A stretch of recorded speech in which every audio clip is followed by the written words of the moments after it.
J'avais 16 ans, j'étais accro aux antidouleurs. Les médecins me parlaient de diagnostics absolument terrifiants comme sclérose en plaques, tumeurs et autres. Et moi, parmi tout ça, en fait, je faisais que sombrer. Je m'appelle Flavie, j'ai 27 ans et je suis naturopathe spécialisée dans les troubles du métabolisme féminin. Aujourd'hui, dans cette vidéo, je vais t'expliquer comment je suis passée de cette adolescente absolument perdue dans ce monde médical sans réponse à une naturopathe passionnée et épanouie qui aide les femmes à faire la paix avec leur corps. Alors avant de plonger dans le vif du sujet, j'ai envie de te partager un message. Si tu es ici, c'est certainement aussi que tu as un rapport compliqué à ton corps, que tu as peut-être vécu des épreuves et que tu as peut-être l'impression aussi de te battre contre lui. Sache déjà que ce n'est pas ta faute et que tu n'es pas toute seule. Je te le disais, j'accompagne aujourd'hui les femmes à comprendre leur métabolisme et à mettre en place des actions ciblées, mais crois-moi, j'ai pas toujours été de cette team-là. On peut clairement dire que j'étais plutôt de celles qui avaient tendance à se comparer, qui détestaient leur corps et qui avaient envie de le changer à tout prix. Alors si tu te reconnais dans ce que je te partage, cette vidéo elle est faite pour toi. Je vais t'expliquer mon parcours, comment j'en suis arrivée là aujourd'hui, ce qui fait que je fais ce que je fais et surtout ce que ça peut t'apporter à toi. Allez, c'est parti. C'est clairement un autre débat, mais qu'on se le dise, je suis née et j'ai grandi dans une société qui, malheureusement, en tant que femme, nous apprend beaucoup trop tôt à juger notre corps, le critiquer et vouloir le modifier. Dès le début de mon adolescence, je me suis rendu compte que je prenais des formes qui n'étaient pas très faciles pour moi, que j'acceptais pas. J'observais mes quiz, celles de mes copines, et j'avais qu'une envie, c'était perdre du poids. J'ai donc commencé à chercher sur YouTube comment perdre du poids, comment faire régime.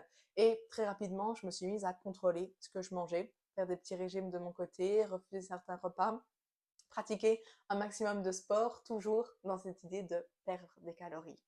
Peut-être que toi aussi, tu as vécu ça à ce moment charnière où en fait on sent que notre corps n'est plus tout simplement un corps, mais devient un réel problème et un ennemi dont il faut s'occuper. Et puis à 16 ans, quelque chose a basculé pour moi. J'ai commencé à avoir des douleurs, pas des petites douleurs comme ça ponctuelles, mais de réelles douleurs diffuses absolument tout le temps. Au début, je me suis pas tracassée, j'ai pas tout de suite été consultée, mais quand j'ai vu que ça disparaissait pas tout seul, j'ai été voir un médecin. Et malheureusement, j'ai très vite compris que lui comprenait pas. Alors ma première réflexion, ça a été d'abord de me dire, ok cool, voilà une réelle raison de détester mon corps. Déjà il est moche, en plus il est gros, et maintenant il est douloureux et inefficace. Ça a donc été le tout début de mon errance médicale où j'ai voyagé d'un médecin à l'autre dans les quatre coins de la Belgique, urologue, endocrinologue, gynécologue, neurologue. Chacun avait son hypothèse, mais qui très vite se retrouvait face à une porte fermée parce que l'hypothèse n'était pas validée. On m'a parlé de tumeurs, d'endométriose, de sclérose en plaques.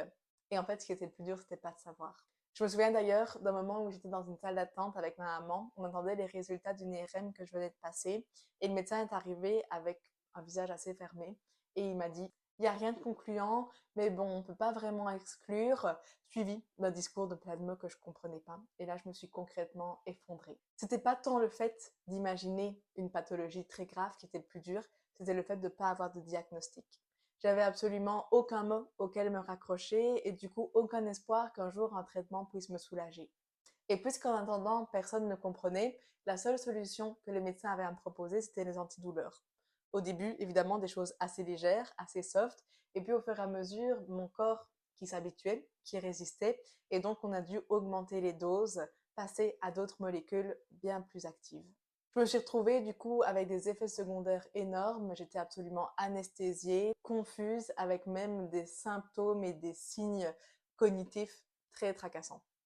Concrètement, j'étais plus du tout en état d'aller à l'école, donc je me suis déscolarisée et je passais toutes mes journées seule chez moi dans mon canapé. S'en est suivi du coup une des périodes les plus sombres de ma vie, avec une dépression. Je croyais plus en rien, je croyais plus au monde médical, je croyais plus en mon corps, je croyais plus en moi-même. Heureusement, au bout d'un an, ma maman, qui a toujours été là et d'un soutien incroyable pendant tout ce parcours, m'a dit c'est plus possible, il faut qu'on teste autre chose, on va aller découvrir les médecines parallèles, les médecines alternatives. Et donc c'est là que j'ai rencontré l'EFT, la sophrologie, l'acupuncture et la naturopathie. Je me souviens d'ailleurs de la première consultation comme si c'était hier. La personne en face de moi ne m'a pas demandé depuis quand as-tu mal, où as-tu mal, comment as-tu mal, mais simplement comment vas-tu, comment te sens-tu. C'était la première fois en un an que j'ai eu l'impression que quelqu'un s'adressait vraiment à moi et souhaitait vraiment savoir comment je vais. Mais on m'écoutait pour la toute première fois. On ne posait plus des questions uniquement pour savoir quel examen me conseiller, quel médicament me prescrire, mais on s'intéressait pour la toute première fois à moi. J'ai pleuré pendant 1 heure parce que j'ai su qu'il y avait quelque chose qui allait se passer, qui allait changer. Alors très concrètement, aujourd'hui, j'ai jamais eu de diagnostic. Il n'y a jamais eu un mot sur lequel je peux m'appuyer pour expliquer ce que j'ai vécu à 16 ans. Mais en fait, aujourd'hui, j'en ai plus besoin. J'en ai plus besoin parce que j'ai compris ce qu'il y avait derrière. J'ai compris qu'à ce moment-là, mon corps, il essayait de me parler. Et on peut se le dire, il me criait carrément. Il me criait que je l'écoutais pas, je le détestais, je le maltraitais et que lui, il essayait de répondre à ça. Du coup, à coup de patience, de bienveillance et d'écoute, au fur et à mesure, la douleur s'est apaisée. J'ai compris que le corps parle toujours, que ce soit à travers des douleurs, que ce soit à travers des kilos qui s'accumulent, que ce soit à travers une grande fatigue, le corps a un message à nous transmettre. Alors c'est jamais juste dans la tête, c'est jamais juste psychologique, c'est toujours un mélange de différentes choses, le physique, l'émotionnel, l'hormonal, le nerveux, qui s'influencent et s'interconnectent l'un l'autre. J'ai donc doucement pu reprendre une vie normale, retourner à l'école, sortir, voir des gens et m'investir dans des projets. À la fin de mes études secondaires, du coup, c'était très clair pour moi. Je voulais comprendre ce qui m'avait réellement sauvée et à mon tour pouvoir partager et aiguiller des personnes sur ce cheminement. Je me suis du coup inscrite dans une école de naturopathie à Namur, l'IHMN. C'était parti pour 4 ans de formation. Tout de suite, je me suis sentie à ma place. J'étais assoiffée de toutes ces connaissances, cette compréhension de la physiologie humaine et j'ai su que ça allait être quelque chose d'incroyable pour moi de pouvoir proposer et pratiquer ce métier. Puis très vite, j'ai compris que cette formation allait venir travailler sur quelque chose qui était bancal chez moi depuis très longtemps, ma relation à l'alimentation. Doucement, j'ai sombré dans l'orthorexie qui, sous couvert d'alimentation saine et équilibrée, est en fait un réel trouble du comportement alimentaire qui vise à tout contrôler. Je lisais absolument toutes les étiquettes, je refusais de manger ce qui n'était pas considéré comme sain, j'étais dans un cercle vicieux de culpabilité et de frustration très compliqué à vivre. En fait, c'est logique, j'avais appris toute la théorie nécessaire sur le corps, la nutrition, le métabolisme, sans avoir une relation et un fondement sain à mon corps et à ma nutrition. Donc après ma formation, j'ai dû faire un énorme travail sur moi-même de déconstruction pour retirer toutes ces croyances et toutes ces pensées que j'avais autour de l'alimentation. J'ai dû tout doucement apprendre à me reconnecter à mon corps et à pouvoir lui faire confiance dans sa capacité à gérer ce que je lui proposais. Alors concrètement, ça s'est pas fait en un claquement de doigts, ça m'a pris des années et je dirais même que je suis toujours dans le processus. C'est là que je sors une petite phrase philosophique. Je pense que le cheminement dans le rapport à son corps, c'est pas tant une destination ou un but à atteindre, mais c'est beaucoup plus un cheminement qui va être adapté en fonction de ce qu'on vit et de chaque étape de la vie. Donc après ma formation, j'ai ouvert mon cabinet et j'ai commencé à rencontrer différents consultants avec des problématiques très variées. Des troubles digestifs en passant par le burn-out et le stress, aux déséquilibres hormonaux. C'était varié et en même temps, je me suis rendu compte qu'il y avait quelque chose qui revenait toujours. C'était ce rapport conflictuel au corps que les femmes avaient. D'ailleurs, je me rappelle de ma toute première consultante, c'était une dame de 38 ans qui est venue et qui d'emblée m'a dit: je déteste mon corps. J'ai l'impression que je fais tout comme il faut et pourtant il répond pas. Et en fait, là, j'ai réalisé que c'était pas moi, mon histoire de la petite adolescente de 16 ans qui déteste son corps, elle, son histoire et son parcours qui déteste aussi son corps, mais qu'en fait, en tant que femme, on était énormément à connaître ce dysfonctionnement. Et donc, j'ai su. J'ai su que je voulais aider toutes ces femmes à comprendre comment elles fonctionnent, à comprendre quels sont leurs besoins et à comprendre comment y répondre. Du coup, ni une ni deux, j'ai continué à me former. J'ai été toquée à la porte de certains médecins, conférenciers, auteurs pour avoir une approche bien plus fonctionnelle, ciblée et pointue de la physiologie féminine. Concrètement, aujourd'hui, comment est-ce que j'accompagne mes consultantes? On va travailler sur le métabolisme de manière très large. On va cibler au niveau des hormones ce qui se passe, au niveau de la thyroïde, au niveau de l'insuline, du cortisol, des hormones féminines, et comprendre comment chacune s'influence l'une l'autre et impacte notre énergie, notre sommeil, notre poids, notre fonctionnement général. On va cibler au niveau du stress et comprendre pourquoi est-ce que dans une situation chronique, le corps a tendance à stocker et surtout comment rééquilibrer et apaiser le système nerveux. On va travailler au niveau de la digestion parce qu'on sait que tout se joue à ce niveau-là pour ce qui est de l'assimilation des nutriments et donc de l'entretien d'un bon métabolisme. Et puis évidemment, on va s'occuper aussi de l'inflammation qui est un matelas de fond pour tous les déséquilibres et le stockage aussi au niveau graisseux.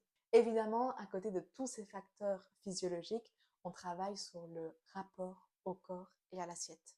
Pour cela, j'ai créé un accompagnement qui s'appelle Enjoy Your Body. Petite parenthèse, mais cette notion de joie, elle est super importante pour moi. La joie, que ce soit dans son rapport à soi, son rapport à son corps, son assiette, sa vie au quotidien. Cet accompagnement, il est pour les femmes qui souhaitent vraiment comprendre comment elles fonctionnent et comprendre comment intégrer des habitudes qui leur conviennent. Si tu es arrivé jusqu'ici et que tu te reconnais un peu dans ce que je partage, c'est très certainement que toi aussi tu as un rapport compliqué à ton corps. C'est très certainement que toi aussi tu as peut-être essayé des régimes à gauche, à droite qui n'ont pas été très efficaces. C'est très certainement que toi aussi tu as l'impression que ton corps bloque à certains endroits sans forcément comprendre ce que ça signifie. Alors écoute-moi bien. S'il y a bien 3 choses que je veux que tu retiennes de cette vidéo, c'est celle-ci. La première, ton corps n'est pas ton ennemi.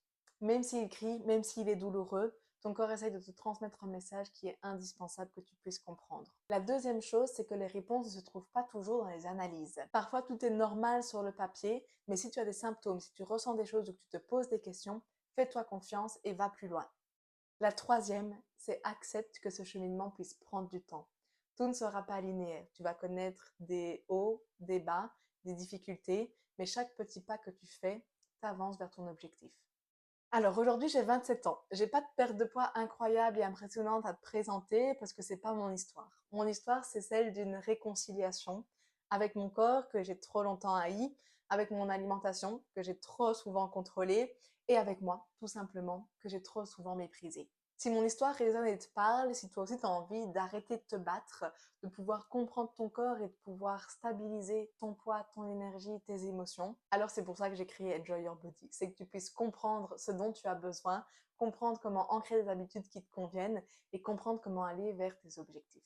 Je te propose du coup un appel bilan de ton métabolisme pour qu'on puisse ensemble discuter de ton histoire, de ton parcours, de tes habitudes actuelles et de pouvoir déjà mettre le doigt sur certains éléments bloqueurs qui vont être intéressants à creuser par la suite.